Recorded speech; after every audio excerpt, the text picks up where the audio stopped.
Nick stayed in like one of the barracks there. Really? Going in my 4th year, I'd consider myself a leader in the team. Yep. I mean, I just do. But you look at McDavid. I mean, every game he's always the same. Okay, My Summer by Jason Robertson. What did you do? Let's see. After the summer, or when the season ended, I went to a Texas Rangers game and threw out the first pitch. Nice. Took batting practice. What kind of pitch did you throw? Fastball, slider, knuckleball? Well, if I'm being truly honest, full disclosure, I actually did batting practice before that, and I know they gave you the gloves for the to hit the batting bat, gloves. but Yeah. So they gave me the gloves, and I haven't batted in like I don't know a long time. It's been a long time since I played baseball. So all I try to do is just hit it as hard as I can, right? And I only connected and it's probably batting like 400 on the underhand throws. Nice. On the underhand, Doesn't 20 mile matter. throws. You bat Doesn't 400, you go to the matter. Hall of Fame. That's Yeah, right. that's what I said. Unfortunately, they were throwing at 30 miles per hour and underhand and putting it in my wheelhouse. But what started to happen, my hand started to blister, right? It went right through the glove, and all that friction kept blistering my hand. Oh, and no. Unfortunately, it was my throwing hand. I'm hearing a lot of excuses. Yeah, getting well, it was built my throwing up hand. here. So my throwing hand was all blistered up. Yeah. It ripped. I had to get Joe to give me some Band-Aids. So Yeah. before I threw the baseball for the first pitch, my hand was already blistered. I couldn't grab it. So my form So was it off. a muffin? I think it was on target. It was on the strike zone, but it was probably 20 miles per hour. Yeah, it looked a little awkward too. Yeah, As long as it wasn't 50 Cent, then you're good. Yeah, I just wanted to do it, and they asked me if I wanted to be on the mound or in front of the mound. Oh, Because really? When They you're on the actually- mound, obviously, it's different. Yeah. It's going downhill. It looks way different. Yeah. And I didn't want to be soft, so I went on the mound. Yeah. Kind of lobbed it in there like I was, laying it in for someone to go run into it. So Yeah. it got there. But other than that, just went home.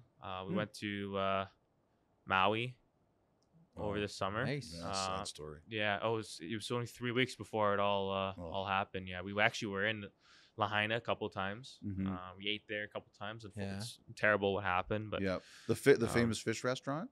yeah, we went to a couple of the places, Lahaina Grill, Fleetwood's. Huh. Just devastating what happened. Yeah, brutal. Did that, came home, started training with Nick, picked up some golf, did that. We ended up going to Fort Bragg, Carolina, Nice. to run a skill camp for the veterans down there and their kids Really? on a military base. Yep, it's the biggest military base in the country, and it's the only one of that ice rink on it. I was gonna say they have a range like Yeah, the only one. 200 by 85, like a full Ice rink. I mean, albeit the ice wasn't great. It was in North Carolina. The Yeah. weather conditions weren't great, but it was an ice rink. They had coaches who were serving on the base, were coaches on the ice, and the kids were wow. of the families who served there. So my brother and I and our skills coach came down and ran through some skates. We were able to do that with the help of United Heroes League and then Nice. HLPA. So we did that. Met some current special forces because it's home with Spec Ops Special Forces. Met some really interesting. Heard some good stories. I Heard, bet. heard some interesting stories. Really special people who done a lot of cool things. Checked out some of the ranges, did some of that, and then came back home and just spent the next couple weeks, next month grinding and getting back to our teams.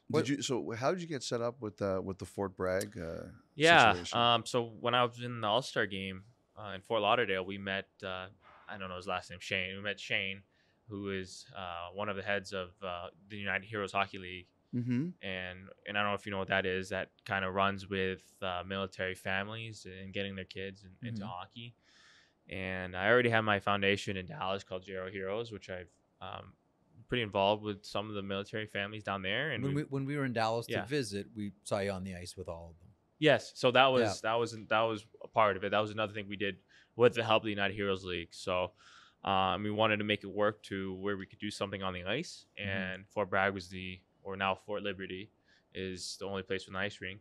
And how cool is that? Yeah, I mean, it was like, does it seem like you're just sort of walking on the base and then boom, this like rink appears out of nowhere? Yeah, I mean, it's pretty surreal.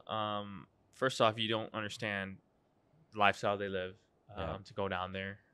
You see all the the military personnel just walking. Then you see all the Yeah. cadets running around, and these kids are younger than me. I Yeah. mean, and they're doing their thing. And then you see there's an ice rink there, and then you see the around the rink they have like the airborne symbols and stuff, and it's just really, really it's humbling to be there and seeing it. Yeah. And I know I didn't do it because my brother, I was just a little hesitant to do it, but Nick stayed in like one of the barracks there, one of the hotel barracks, and on the base, and he kind of experienced what they do when like a general would come in for a weekend to stay there. So he stayed on base. I was a little bit off the base, but Really? we kind of gave him a little perspective on what goes on there, and we're very. So he had to live by their schedule for a few days. He didn't live on their schedule. He was on their same schedule. I just stayed in the hotel, like not you, Yeah. him. Yeah, no, he was on our schedule. Okay, He was just alright. staying. They only have like one room on the base, so and I just said, Nick, you stay here, and I went to the hotel. But and I remember him telling me like 6 in the morning, trumpets going off, like 11 o'clock at night. I think he said it was like siren or something like that saying it's curfew and stuff. So Wow. it was very humbling, definitely. That's Please quite an tell experience. me that the Zamboni is camouflaged. No, and all, but it worked. It was buzzing around there. Yeah, it's But it's not like tricked out army style. no, it's just a regular. But the people who work the Zamboni, I mean, are veterans. It's super impressive. These guys, this is North Carolina, right? This isn't like, I don't know what it'd be in Detroit, I'd say Detroit or Minnesota. I mean, Minnesota. yeah, so I would say Canada, but this isn't like the most popular place for hockey. This is North Carolina, and this is an hour south of Raleigh. There's not many rinks around there, so it's really impressive what they did and what they do, and how committed they are to keeping that thing run. And we were very grateful that we could go down there and interact with their kids and really try to give them a special moment. Awesome experience. Goals for this season. I know ultimately Stanley Cup, and you're one of the teams that's going to be in the conversation for the Stanley Cup again. But what's going to define outside of that a successful season for you? For me personally, Yep. I think one of the things I really want myself is to be able to say I was consistently not just productive on the score sheet, but I was productive every night. I was doing everything the right way. I didn't have an off night. I didn't let my team down by doing anything. At this point, like going to my 4th year, I'd consider myself a leader in the team. Yep. I mean, I just do. And what I can do without being vocal is just lead by example and holding myself to the same expectation and that the coaching staff gives to me. And that's being someone who doesn't really cheat the game, plays the right way, doesn't want to put myself ahead of the team. And the thing with Dallas and that organization is they've always had that sort of criteria where you have to do everything the right way, regardless of your skill. You're not going to cheat. You're not going to, really just push for numbers and kind of sacrifice other guys for your good. So I'm glad that it's one of the great things playing for Dallas is we've kept those, the foundation that's been there ever since. So if I could just be consistent every night and be a threat and help our team win in the regular season and then ultimately carry that into the playoffs. I mean, that includes the playoffs, and I know it's a lot more different in the playoffs, but I have a little more experience now, and I want to keep that consistency. Regular season and playoffs last year, you probably played about 110 games, maybe. 101. Yeah. 101? Yeah. 101. So the number. 101. I'm curious here. When you say not take a night off, how many of those games would you say you were not happy with last year?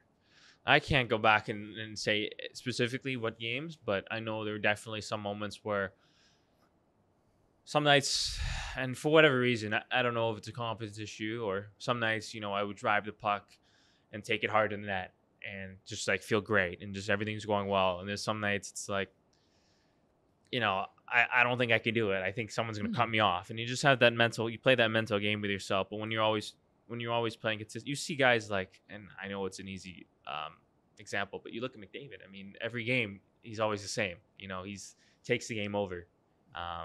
And I want to be a guy who can. I mean, I'm not going to be like the key is, but I want to be a guy who can help try to take a game over and do that every night, especially going into the postseason. So, and I think it's just being consistent, working with the coaches, working with your teammates, and trying to manage how many games you are playing. Really, it's kind of funny because I once had a university professor yell at me once because like he was unhappy with my performance in class, and to be honest, I didn't go to class a lot, but he would say like, "What's with you? Like some days you're really on and some days you're really off," and I would say, "I can tell you when I wake up in the morning if I'm gonna have a good day or bad day. Like I know right away."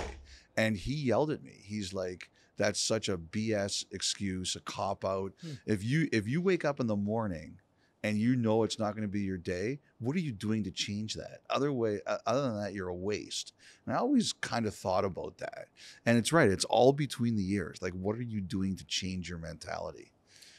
Well, I mean, everyone's gonna have a bad day, and Yeah. when you mentioned repeating that, I just thought to myself, there are going to be games where you have a bad game. I mean, it's going to happen. Yep. I think the biggest thing when I talked about the consistency is you don't let it spiral. Because when you get on a little roll of, you don't want to let it keep going and going, and you just have a bad week, right? You have a bad day, you have a bad day, but move on and do that. But as a professional, I mean, it's up to your job to revamp. And fortunately, not for me, I'm in a blessed situation where I'm always going to have another opportunity to play another game and to play that day. Yeah. And I'm just so I try to stay so positive that I wake up every morning and I get to play hockey now. I get to play in the NHL. See, the thing that I wonder about too, and that is like, that's commendable. Like saying like, I need to bring it 82 times a season. Like I need to be at my best 82 times. See, I look at the season and say 82 games is a lot. Like, I don't have to tell you, like, that's a long season. It's a lot of hockey games. And then for a team like yours, I mean, Dallas Stars could go all the way. Like, how do you, in your mind, say to yourself, okay, on the one hand, I want to respect the game and respect my position in it and bring it 82 times, but B, still have something for the postseason where it goes from here to here really fast. Like, do you consider that? Like, especially like down the stretch where there's like 10 games remaining, you're going to the playoffs, and I got to have some juice for the playoffs here. Yeah, well, I mean, unfortunately for me, I mean, I'm on a really deep roster. So, I mean, if I do take a night off or not play really well, we have the team to back it up. Yeah. I mean, we have depth everywhere where you need it. So, I don't really believe in that, situation. I mean, we're professionals. I mean, I'm still young in my career where you want to play every night. You want to compete at every night. I played in every game last year, all 101 games. So I was Iron Man. Well, I was very fortunate to do that. It's not often. So, but I mean, at the end of the day, you got to enjoy playing. I mean, if you enjoy playing, you're gonna try. You're gonna put your 100% heart into it. And I don't see myself in a situation ever in the 82 game season where unless things spiral, which that's what I talked about, the consistency. It should never happen. That's awesome. That's great. Jason, thanks so much for this. Best of luck this season. You're one of our favorite hockey players to watch play. Continued success. Perfect. Thanks, guys.